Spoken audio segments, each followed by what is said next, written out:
मित्रांनो, श्री स्वामी समर्थ. कसे आहात सगळे? छानच असाल अशी मी अपेक्षा करते. तुम्हाला व तुमच्या गोड परिवारास आजचा दिवस आनंदात जो ही स्वामींच्या चरणी प्रार्थना करते. मित्रांनो, रोजच्याप्रमाणेही आजचा विषय खूप महत्त्वाचा आणि खास आहे, त्यामुळे व्हिडिओ नक्की शेवटपर्यंत पहा. आज मी वारी विशेष, देवशयनी म्हणजे आषाढी एकादशीबद्दल खूप महत्त्वाची माहिती सांगणार आहे, कथा सांगणार आहे, त्यामुळे संपूर्ण व्हिडिओ शेवटपर्यंत नक्की ऐका. तुम्ही जर माझ्या चॅनेलवर नवीन असाल तर प्लीज मला सबस्क्राईब करायला विसरू नका. मित्रांनो, समतेचे, मानवतेचे महत्त्व सांगणाऱ्या वारकरी संप्रदायाच्या पंढरीच्या वारीचा हा दिवस. आषाढ महिन्याचा शुद्ध पक्षात येणाऱ्या एकादशीला देवशयनी एकादशी असे म्हटले जाते. या दिवशी विठ्ठलाचे दर्शन घेण्यासाठी लाखो वारकरी पंढरपूरला जातात. अनेक संतांचे पाऊल तेथे पोहोचतात. विठ्ठलाच्या दर्शनात भाविकांचा आत्मा तृप्त होतो.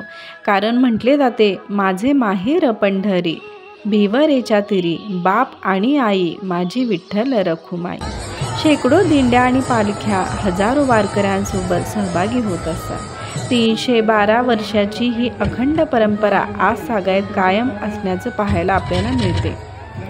मित्रांनो, आषाढी एकादशीचे पौराणिक महात्म्य खूप मोठे आहे, परंतु महाराष्ट्रात या दिवसाला खूप महत्त्व लाभले आहे.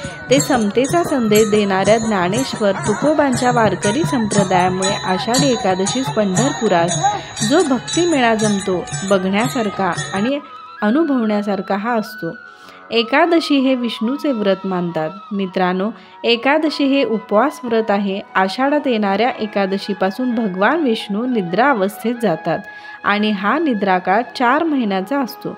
त्यानंतर विष्णू जागृत होतात, ते कार्तिकी एकादशीला. म्हणून मित्रांनो, वर्षभरात येणाऱ्या 24 एकादशींपैकी आषाढी आणि कार्तिकी या 2 एकादशी आपल्या हिंदू संस्कृतीत अनन्यसाधारण महत्त्व आहे. मित्रांनो, आषाढी एकादशीला देवशयनी, पद्मनाभा आणि मोठी एकादशी या नावाने ओळखले जाते. या एकादशीला विठ्ठलासह श्री विष्णूची पूजा मनोभावे केली जाते. या दिवशी पंढरपुरासह महाराष्ट्रातील अनेक ठिकाणी श्री विठ्ठलाची पूजा केली जाते. मित्रांनो, देवशयनी एकादशीच्या व्रताचे महत्त्व ब्रह्मपुराणात सांगितले गेले आहे. असे म्हटले जाते की या दिवशी व्रत केल्यामुळे आपल्या अनेक इच्छा पूर्ण होतात. पण खूप मनापासून आपण हे व्रत करायचं आहे. आपली कोणतीही इच्छा असू दे, ती पूर्ण होतेच. मित्रांनो, आषाढी एकादशीपासून चातुर्मास लागतो. मनुष्याचे मित्रांनो 1 वर्ष ही देवांची अहोरात्र असते. दक्षिणायन ही देवाची रात्र असून उत्तरायण हा त्यांचा दिवस असतो.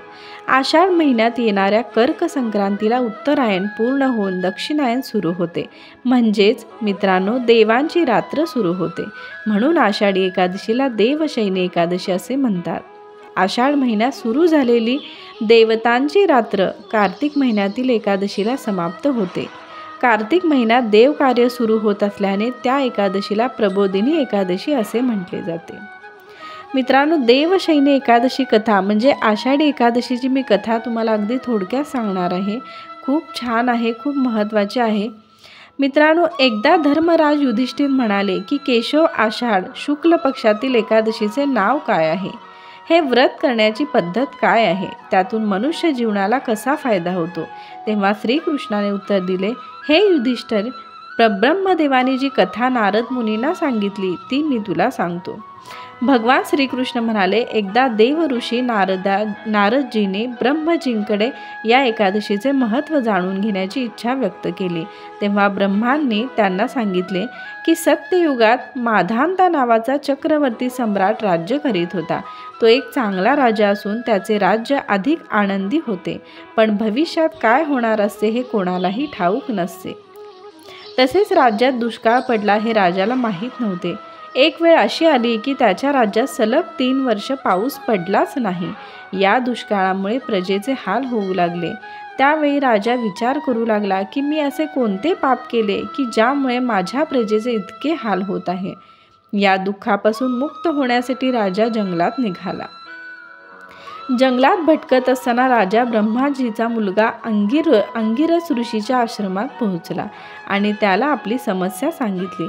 राजाची समस्या ऐकून महर्षी अंगिरस म्हणाले, हे राजा, ब्राह्मणाशिवाय कुणालाही तपश्चर्या करण्याचा अधिकार नाही. तरी देखील तुमच्या राज्यात शूद्र तपश्चर्या करत आहे, त्यामुळे तुमच्या राज्यात पाऊस पडत नाही. जोपर्यंत तो शूद्र काल प्राप्त करत नाही तोपर्यंत तुमच्या संकटांना अंत नाही. यावर राजा म्हणाला की निष्पाप तपश्चर्या करणाऱ्या शूद्राला मी कसे मारणार? या समस्येपासून मुक्त होण्यासाठी कृपया दुसरा मार्ग सुचावा. तेव्हा ऋषीमुनी म्हणाले, राजा, इतर उपाय जाणून घेण्यासाठी या गोष्टी लक्षपूर्वक ऐक. महर्षी अंगिरस म्हणाले की आषाढ महिन्यातील शुक्ल पक्षातील एकादशीचे व्रत कर. या व्रताच्या प्रभावामुळे पाऊस नक्कीच पडेल. महर्षी ऋषीच्या सल्ल्यानुसार राजाने पद्मनाभा एकादशीचे व्रत पाळले. व्रताच्या प्रभावामुळे राज्यात पाऊस पडला आणि संपूर्ण राज्य हिरवाईसोबत धनधान्याने भरले. त्यामुळे या महिन्यातील एकादशीचे व्रत प्रत्येक मनुष्याने करावे, प्रत्येक व्यक्तीने करावे. तसेच ही कथा वाचल्याने सर्व पाप नष्ट होतात असे देखील पुराणात म्हटले आहे. मित्रांनो, या एकादशीचे खूप महत्त्व आहे. आषाढ महिन्यातील एकादशीचे खूप महत्त्व आहे. तुम्ही कोणतीही इच्छा मनात मागा, या आषाढी एकादशी दिवशी ती तुमची पूर्ण होते. फक्त एकादशी अगदी मनोभावे करा, अगदी मनाने करा आणि त्या दिवशी कोणाचाही अपमान करू नका. कळत नकळत आपल्या हातून झालेल्या गोष्टींचे आपल्याला परिणाम भोगावे लागतात. त्यामुळे अशा वेळी आपण अचानक आपल्या घरात कोणीही येऊ शकतं, लहान मुले येऊ शकतात, अचानक पाहुणे येतात, तर त्यांचा आदर सत्कार छान पद्धतीने करा. तुम्हाला खाणेपिणे त्यांना चांगले द्या. तुम्हाला काहीच नाही जमले तर चहा पाणी करा, नाही जमले तर हातावर खडी साखर किंवा गुळाचा खडा तरी द्या. पण अशा वेळी देव आपली परीक्षा पाहण्यासाठी कोणत्या ना कोणत्या रूपात घरी येत असतात किंवा बाहेर गेलो तर बाहेरही कोणत्या ना कोणत्या रूपात देव येऊ शकतो. त्यामुळे कोणालाही अपमानास्पद बोलू नका, कोणाची टिंगलटवाळी करू नका, कोणालाही वाईट बोलू नका. ह्या गोष्टीची काळजी घ्या आणि आपल्या देवावरचा विश्वास हा अतूट तसाच ठेवा. एवढेच बोलण्याचा मी प्रामाणिक प्रयत्न करते. व्हिडिओ आवडला असेल तर प्लीज लाईक करा, शेअर करा, सबस्क्राईब करा. वेळात वेळ काढून तुम्ही माझा व्हिडिओ पाहिल्याबद्दल तुमचे खूप खूप धन्यवाद. कमेंट्समध्ये श्री स्वामी समर्थ, श्रीकृष्णाय नमः, विठ्ठलाचे नाव लिहिले तरीही चालेल.